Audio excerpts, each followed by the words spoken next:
Presiden ikut kampanye itu masuk akal, tapi kalau malaikat ikut kampanye itu di luar prediksi BMKG.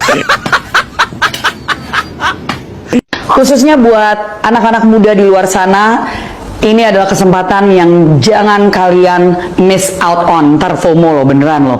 Jadi pastikan kalian hadir di TPS tanggal 14 Februari, karena for once setiap 5 tahun suara kalian dihitung sama seperti seorang presiden, sama seperti seorang profesor, sama seperti seorang capres.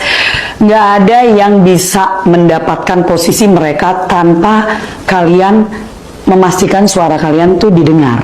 Dan ini kesempatannya. Kalau di tempat kesempatan yang lain ya mungkin demo kadang-kadang didengar, kadang-kadang enggak. Ini kalian langsung coblos, dan dari kalian coblos itu suara kalian itu udah pasti dihitung.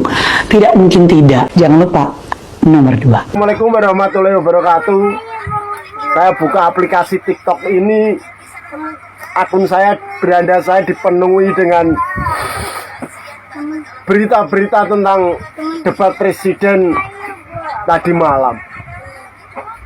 Dan teruntuk yang terhormat Bapak Prabowo, Pak, yang sabar ya Pak, kami rakyat dukung Bapak. Saya Eko Sudaryanto akan mengajak keluarga saya, saudara-saudara saya, tetangga-tetangga saya Pak, untuk memilih Bapak. Jujur Pak, mungkin Bapak nggak sakit hati, tapi saya yang mencintai Bapak, yang mencintai PSI, melihat Bapak direndahkan seperti itu sakit Pak, sakit. Mereka podo orang ngilo rugi toke dhewe Pak. Mungkin Bapak mencoba nggak apa-apa, tapi kami hanya bisa begini Pak. Bapak sehat selalu nggih Pak, sehat selalu Mas Gibran, sehat selalu nggih Mas. Kula Eko Sudaryanto selalu berdoa buat panjenengan. Mungkin mereka tidak pernah merasakan ataupun piye andaikan saya digituin,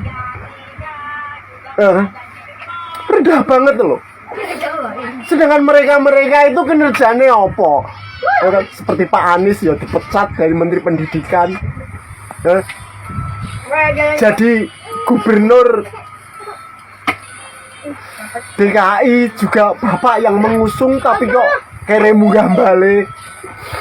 Pak Ganjar, Pak Jawa Tengah loh Pak, koyok ngono.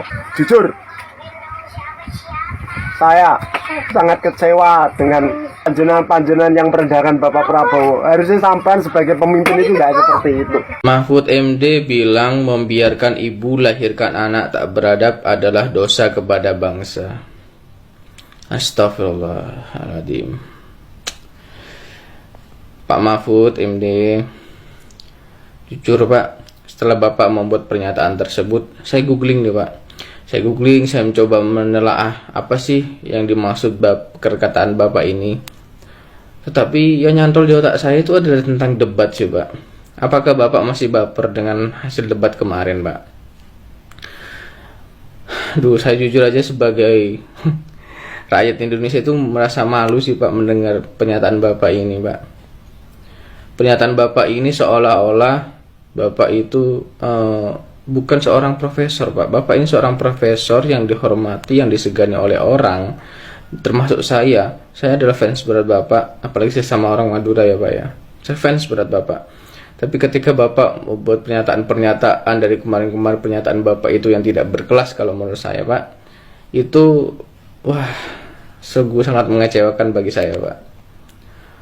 Dan pernyataan Bapak ini yang di atas ini itu sebenarnya kalau menurut saya bukan receh lagi ya Pak. Kalau menurut nilai mata uang itu sudah nggak berlaku Pak, mata uangnya Pak, uang palsu Pak. Bapak ini menyatakan seperti ini, apakah masih berhubungan dengan Mas Gibran yang kemarin? Apa Bapak akan bilang kalau Ibu Riana itu melahirkan anak yang tak beradab. Sekarang saya mau tanya Pak, kalau seorang ibu Pak mengandung, anggaplah sekarang dari proses membuat lah Pak, apakah harus dulu ngomong sama suaminya, Pak nanti ini anak kita akan beradab atau enggak? Kalau nggak beradab nggak usah dilahirkan, begitu Pak maksud Bapak? Setelah ini Bapak akan nanti klarifikasi lagi, maksud saya seperti ini. Sebelumnya Pak, kalau sebelum Bapak itu membuat statement, sebelum Bapak itu membuat sebuah pernyataan, harusnya dipikir dulu Pak. Jangan hanya karena Bapak baper, karena hanya Bapak ditekan, atau karena Bapak itu pengen Bapak aman, terus Bapak membuat statement yang di luar nalar kalau menurut saya ini Pak. Yang namanya adab dan etika itu Pak, itu adalah hasil didikan Pak, bukan hasil kandungan ya Pak.